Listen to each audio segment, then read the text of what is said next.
Après Nicolas Maduro, à qui le tour? L'Iran ou le Groenland? Un divorce commence clairement à émerger entre les États-Unis et l'Europe sur la question du Groenland. Tout est parti d'une publication sur les réseaux sociaux. Le Groenland coloré aux couleurs du drapeau américain. Stephen Miller, haut responsable de la Maison-Blanche, assume. Il affirme que cette position est officielle depuis le début de l'administration Trump. Il pose ensuite une question simple, mais très lourde. Oui, sur quelle base le Danemark contrôle-t-il le Groenland? Pourquoi le Groenland est-il encore sous autorité danoise? Et sur quoi reposent réellement ces revendications territoriales?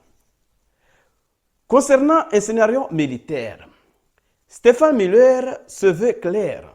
Il affirme qu'il n'y aura pas de guerre pour le Groenland. Mais attention à la suite de sa déclaration. Il ajoute que personne ne mènera une guerre contre les États-Unis pour l'avenir du Groenland. Autrement dit, pas de guerre annoncée, mais une prise de contrôle par la force n'est pas totalement exclue. C'est de cela qu'il s'agit.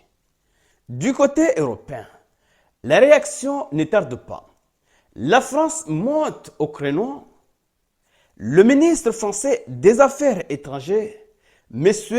Jean-Noël Barrot, déclare clairement que le Groenland n'est ni à prendre ni à vendre et qu'il s'agit d'un territoire européen.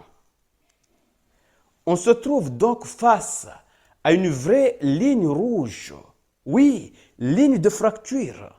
D'un côté, les États-Unis, de l'autre, l'Europe.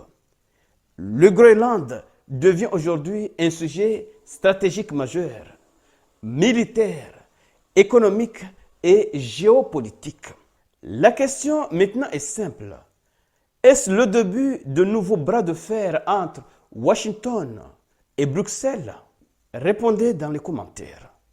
Alors, chez messieurs, partagez cette vidéo au maximum pour faire en sorte que ceux qui ne sont pas encore abonnés puissent également bénéficier de ces informations. Parce que les choses sérieuses, oui, les choses sérieuses commencent. Les États-Unis veulent, coûte que coûte, récupérer le Groenland. Oui, là-bas, il y a beaucoup de choses à gagner. Et l'Europe voit cela comme une atteinte à sa souveraineté par un allié. Et c'est ça le plus décevant. C'est parce que les États-Unis sont considérés par les Européens comme étant un allié fiable depuis des décennies.